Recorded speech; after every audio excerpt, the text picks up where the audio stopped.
Assalamualaikum,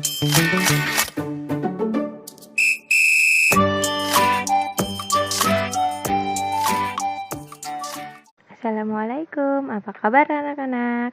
Tidak ada yang sakit kan? Hari ini kita bertemu kembali untuk membahas sebuah cerita yang sangat menarik. Sebelumnya kita presensi dulu di kelas ini. Bagaimana, lengkap? Alhamdulillah.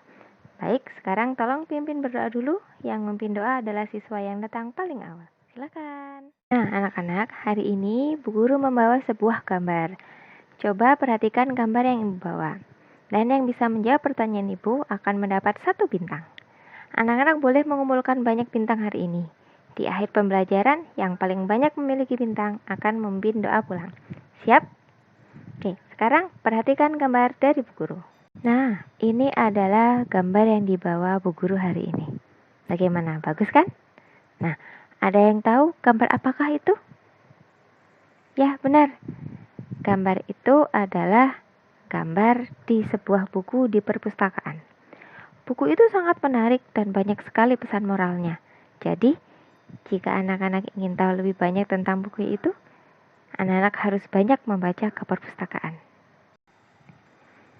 Kemudian, bagaimana cara anak-anak tahu inti cerita di buku itu? Apa yang harus anak-anak lakukan? Nah, hari ini kita akan belajar tentang cara menemukan pokok pikiran sehingga anak-anak nantinya akan dapat mencari inti cerita serta dapat mengembangkannya menjadi sebuah paragraf. Nah, kita mulai pelajaran hari ini. Pokok pikiran adalah suatu gagasan atau ide yang mendasari dari sebuah terbentuknya teks seperti kalimat dan paragraf. Nah, cara kita menemukan pokok pikiran yang pertama adalah bacalah dengan cermat kalimat demi kalimat pada paragraf dan pahami pula apa yang sedang dibahas atau dibicarakan dalam teks. Yang kedua, temukanlah kalimat utama dalam setiap paragraf yang ada di dalam teks. Nah, kalimat utama adalah kalimat yang bersifat umum dan mengandung gagasan umum. Sedangkan kalimat penjelas adalah kalimat khusus yang mendukung kalimat utama. Sehingga untuk menemukan kalimat utama, kita bisa melihat kalimat utama yang didukung oleh kalimat-kalimat penjelas dalam teks. Kemudian yang ketiga, setelah menemukan kalimat utama dalam teks, carilah inti kalimat dengan cara mengambil subjek dan predikatnya saja.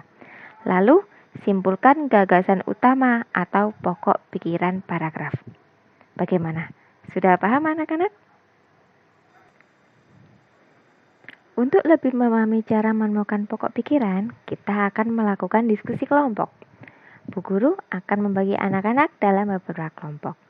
Bu Guru juga akan membagikan lembar kerja untuk dikerjakan dan didiskusikan dalam kelompok tersebut. Waktu pengerjaan anak-anak adalah 20 menit. Bu Guru akan berkeliling untuk memastikan anak-anak bekerja dengan baik. Jika ada yang ditanyakan, silakan sampaikan ke Bu Guru. Nah, setelah 20 menit nanti, anak-anak akan bergantian menyampaikan hasil diskusi kelompoknya. Sementara kelompok lainnya mencatat hasilnya.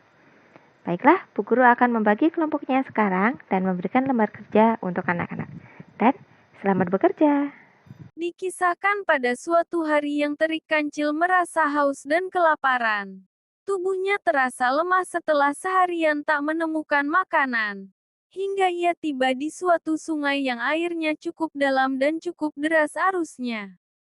Di seberang sungai tersebut ia melihat ada tanaman mentimun sedang berbuah. Makanan kesukaannya.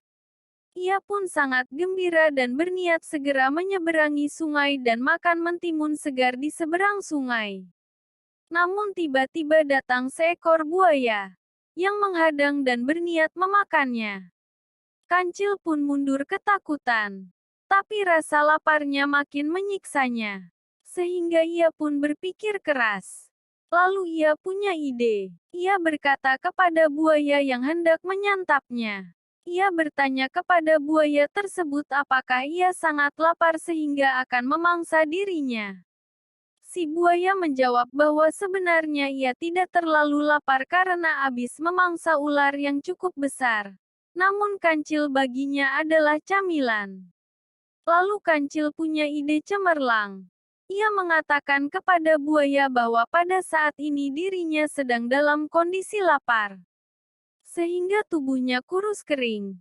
Jika ia bisa memakan mentimun di seberang sungai maka badannya akan membesar dan makin gemuk sehingga bahkan bisa dimakan beramai-ramai oleh si buaya dan teman-temannya. Lalu ia meminta si buaya untuk memanggil teman-temannya dan berbaris di sepanjang sungai agar bisa ia hitung jumlahnya.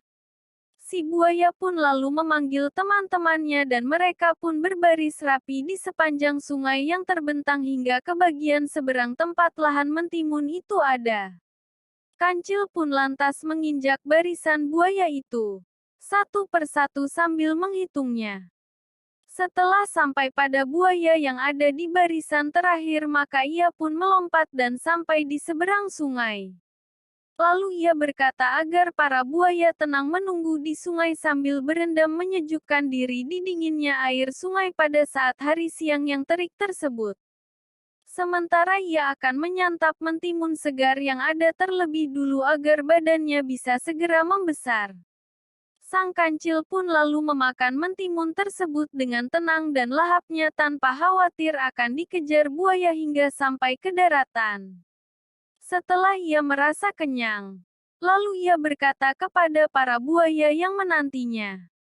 Ia berkata bahwa sepertinya masih memerlukan waktu yang lebih lama agar tubuhnya bisa besar dan cukup bagi semua buaya tanpa harus berebut.